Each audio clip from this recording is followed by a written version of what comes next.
कक्षा 7 के विद्यार्थियों के लिए है, दिखाई दे रहा होगा। विज्ञान का पेपर है, वार्षिक परीक्षा 2023।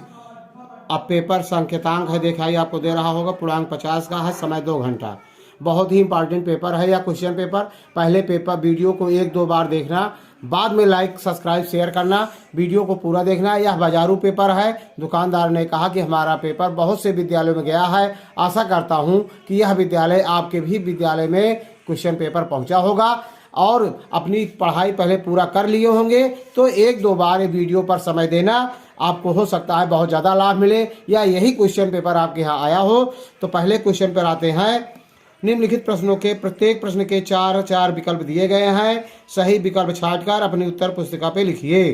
कैल्शियम हाइड्रोक्साइड का सही सूत्र है, तो इसका विकल्प Ca ब्रैकेट के अंदर OH2 इसका सही सूत्र है। तीसरा विकल्प सही है।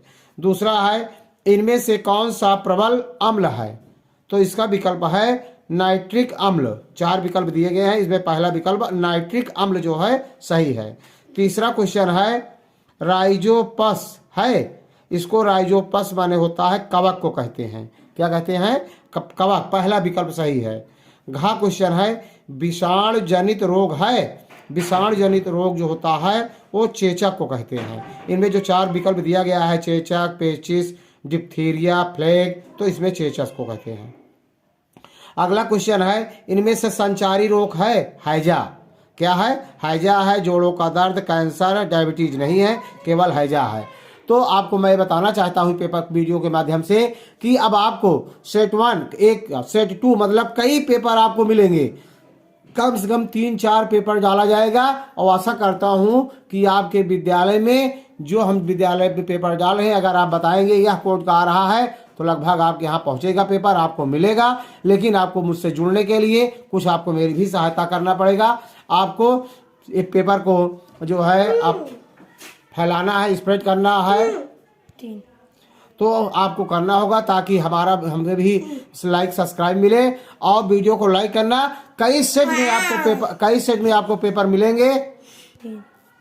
अगला क्वेश्चन है, निम्नलिखित कथनों में से सही कथन के सामने सही तथा गलत के सामने गलत का चिन्ह। पहला है, वायु मानव क्रियाओं द्वारा प्रदूषित होती है, तो यह सत्य है। वायु भी हम मानव ही प्रदूषित करते हैं। वायुमंडल में 21% नाइट्रोजन उपस्थित है, तो इसका होगा नहीं और है। देख रहे हैं, इसका विकल्प ये सही नहीं है। तीसरा है, गर्मी के मौसम में वर्षा की अपेक्षा कम आर्द्रता उपस्थिति होती है, सही है। गर्मी में शुष्क होता है ज़्यादा, तो नम्रता कम होती है, ये सत्य है। वीडियो को 1-2 बार जरूर देखना, बाद में लाइक सब्सक्राइब करना, लेकिन स्किप मत करना, पूरा वीडियो को देखना। और निश्चित रूप से आशा करता हूं कि यही क्वेश्चन पेपर आपके यहाँ आया होगा। नाइट्रोजन उर्वरक बनाने में प्रयुक्त होता है, सत्य है। अगला है, कीबोर्ड एक आउटपुट डिवाइस है, गलत। रिक्त स्थान की पूर्ति करना है आपको। ठोस कार्बन डाइऑक्साइड को ड्राई आइस भी कहते हैं। क्या कहते हैं? ड्राई आइस कहते हैं। इसमें भरना है। जंग लोहे का एक प्रकार से शत्रु होता है। आपकी किताब में देख लेंगे जो होगा, मतलब जंग जब लोहे में लग जाता है तो उसका भार पहले तो बढ़ता है, लेकिन जब उसको पटक दिया जाता है, जंग छोड़ा दिया जाता है, तो उसका भार कम हो जाता है, खोखला हो जाता है। जंतुओं के आवेशित होने का निश्चय प्रमाण प्रतिकर्षण है। इसमें क्या भरेंगे? प्रतिकर्षण। सरौता तृतीय श्रेणी का उत्तोलक है, यहाँ क्या भरेंगे? तृतीय श्रेणी, तृतीय भरा जाएगा। डायरिया को दस्त भी कहते हैं, डायरिया को दस्त भी कहते हैं। क्वेश्चन नंबर 4, परिवर्तन कितने प्रकार के होते हैं? परिवर्तन आप अपने किताब में देख लेंगे या गूगल में सर्च कर लेंगे। परिवर्तन, रासायनिक परिवर्तन, भौतिक परिवर्तन, और जो हो देख लेंगे। वैसे लगभग 2 ही प्रकार के होते हैं, और रासायनिक परिवर्तन, भौतिक परिवर्तन तो मैं आपको कन्फर्म बता रहा हूँ। क्वथनांक की परिभाषा लिखिए। अगला क्वेश्चन है, अपना भोजन स्वयं न बनाने वाले जीव को परजीवी कहते हैं। जो दूसरों पर डिपेंड होते हैं, जो दूसरों के द्वारा बनाए हुए भोजन को ग्रहण करते हैं, वो या कहते हैं जो दूसरे के ऊपर निर्भर होते हैं। जैसे जुआ, ये परजीवी होता है, दूसरों के खून को चूस करके वो निर्भर रहता है। समझ रहे ना, इस तरह से परजीवी है। श्वसन किसे कहते हैं? सभी जीवधारियों को, चाहे जलचर हो, चाहे थलचर हो, चाहे मानव हो, सभी जीवधारियों को जीवित रहने के लिए सांस जो हम ऑक्सीजन ग्रहण करते हैं प्रकृति के द्वारा और अपने अंदर के कार्बन डाइऑक्साइड को बाहर निकालते हैं, इसी क्रम से सभी सजीव प्राणी जीवित रहते हैं। सरल मशीन किसे कहते हैं? जिस कार्य को करने के लिए हमें अपने हाथ व पैर को ही लगाना पड़ता है या कार्य करने में अपने हाथ या पैर को ही प्रयोग करते हैं, उसे सरल मशीन मतलब को कहते हैं। पेशी बल, जिस कार्य को करने के लिए हमें पेशी बल लगाना पड़ता है, वह जिस पेशी बल के द्वारा हम अपना काम करते हैं वो क्या कहलाता है? जैसे सिलाई की मशीन, तो हम अपने हाथों से या पैर के द्वारा काम करते हैं, तो पेशी बल उसमें लगता है और पेशी बल से संचालित होने वाली मशीनें सरल मशीन कहलाती हैं। समझ गए? तो सरल मशीन कौन है? वह मशीन जिनका कार्य पेशी बल के द्वारा होता है, अर्थात हाथ या पैर के द्वारा होता है, उन्हें हम सरल मशीन कहते हैं, सरल शब्दों में। फिर है, निम्न में किसी 5 प्रश्नों के उत्तर दीजिए। बल कितने प्रकार के होते हैं? प्रत्येक का एक एक उदाहरण दीजिए।